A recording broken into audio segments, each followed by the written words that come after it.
Open చేయాలని చెప్పి నేను డిమాండ్ చేస్తున్నా. సెక్యూరిటీ ఉంటే ఉంటుంది, పెట్టుకోవచ్చు అసెంబ్లీకి కౌన్సిల్కు, కానీ పబ్లిక్ గార్డెన్ పబ్లిక్ కోసం ఓపెన్ చేయాలని చెప్పి నేను డిమాండ్ చేస్తున్నాను. అట్లానే మన నెక్స్ట్ గోషామాల్ నియోజకవర్గంలో కూడా పేరుకి మరి ఏమంటారు చాలా మంది ఉంటారు, చాలా పెద్ద ఎత్తున ఉంటారు. ఇప్పుడు కాంగ్రెస్ గవర్నమెంట్ కూడా గుడుంబ ఫ్రీ అయిపోయిన తర్వాత మన ధూల్పేట్ ఏరియాకు ప్రత్యేక ప్యాకేజ్ ఇస్తామని చెప్పి ప్రామిస్ చేసినటువంటి పరిస్థితి. కానీ కనీసం అక్కడ ఒక్క రూపాయి కూడా ఇవ్వలేదు, ఒక చిన్న వర్క్ కూడా కాలేదు. ఇక్కడ ఒకటి జలక్షత్రియ ప్రకాష్ హిందూ విద్యాలయ అని ఉన్నది. యాక్చువల్లీ ఇట్లాంటి ఇన్స్టిట్యూషన్స్ హైదరాబాద్లో చాలా ఉన్నాయి. ఇదివరకు ప్రైవేటు సంస్థలు నడిపినటువంటి, ఎన్జిఓలు నడిపినటువంటి, గవర్నమెంట్ తీసుకొని ఎయిడెడ్ చేసినటువంటి ఇన్స్టిట్యూట్స్ చాలా ఉన్నాయి. అన్నిటికన్నీ కూడా కంప్లీట్గా క్లోజ్ అయ్యే పరిస్థితులలో ఉన్నాయి. టీచర్స్ లేనటువంటి పరిస్థితి, ఎయిడ్ ఇవ్వనటువంటి పరిస్థితి. సో ఇటువంటి వాటి మీద ప్రత్యేక శ్రద్ధ ప్రభుత్వం పెట్టాలని చెప్పి నేను డిమాండ్ చేస్తూ ఉన్నాను.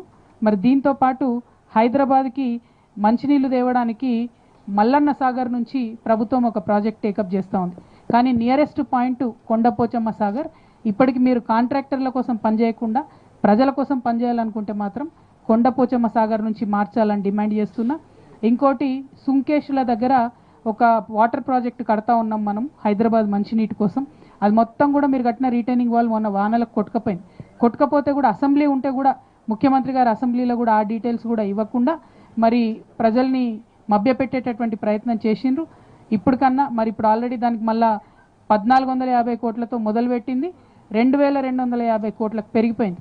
కాబట్టి దీన్ని ఎంత తొందరగా పూర్తి చేస్తారు, హైదరాబాద్ నీటి ఎద్దడిని ఎట్లా తీరుస్తారు అన్న విషయాన్ని కూడా మీరు ప్రజలకు చెప్పాలి అని నేను డిమాండ్ చేస్తూ ఉన్నాను. మరి ఇవన్నీ జరుగుతుంటే జనరలీ ఒక్క విషయం మనందరం ఆలోచించాలి. Any capital city of any state like Hyderabad, like Chennai, like Kolkata, any capital city of a state, it becomes the first point of contact to any international tourist. कोई भी विदेश से आता है तो पहले हैदराबाद में GMR में एयरपोर्ट में उतर के बाहर आते. तो जो फर्स्ट इम्प्रेशन बाहर के लोगों को यहाँ पे देखने को मिलता, वही अपना पूरा इंडिया का इम्प्रेशन बन जाता. So important thing is central government should pay special attention to cities like Hyderabad. Special package ఇవ్వాలి, వాళ్ళు ఇచ్చి డెవలప్మెంట్ కోసం ప్రయత్నం చేయాలి. ఎందుకంటే ఇప్పుడు నాలాలు మనం పెంచుకోవాలన్నా, మంచినీళ్ళు ఇవ్వాలన్నా 50,000 కోట్లు 1,00,000 కోట్లు కాంది మాత్రం ఈ పనులు ఫినిష్ కావు. అట్లా కావాలి అంటే ఖచ్చితంగా సెంట్రల్ గవర్నమెంట్ ప్యాకేజ్ ఇవ్వాలి. ఎందుకు ఈ మాట చెప్తా ఉన్నా అంటే లేటెస్ట్గా లోక్సభలో ఒక రిప్లై ఇచ్చింది కేంద్ర ప్రభుత్వం. 2019-20 సంవత్సరం నుంచి 2024-25 అంటే 5 ఇయర్స్లో 2019-20 to 24-25 budget years May Telangana pay చేసినటువంటి ట్యాక్స్ ఎంత అంటే 4,35,909 కోట్లు. తెలంగాణ పేడ్ 4,35,919 crores to central government as taxes. మనకు వచ్చింది ఎంత రిటర్న్ సెంట్రల్ గవర్నమెంట్ నుంచి 3,76,715 crores.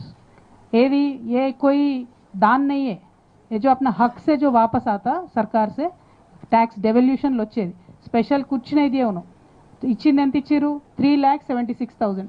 అంటే మనం కట్టిన దానికన్నా మనకు 59,200 కోట్ల రూపాయలు తక్కువ ఇచ్చారు. అభీ తక్ సెంట్రల్ గవర్నమెంట్ के पास 59,200 crores पेंडिंग है अपना, कम दिए उन्होंने डेवल्यूशन में.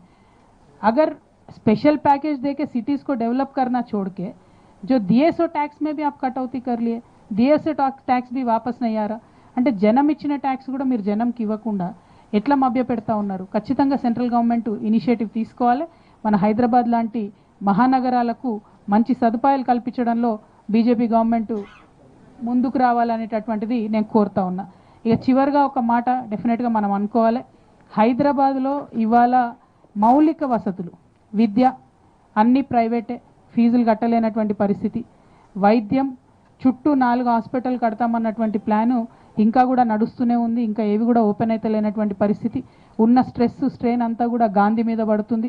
ఉస్మానియాలకు ఎవరైనా పోతే ఎప్పుడు పైకెళ్ళి కప్పు ఊడు పడుతుంది అనే టెన్షన్లో ఉస్మానియా పోవడం తగ్గిపోయింది.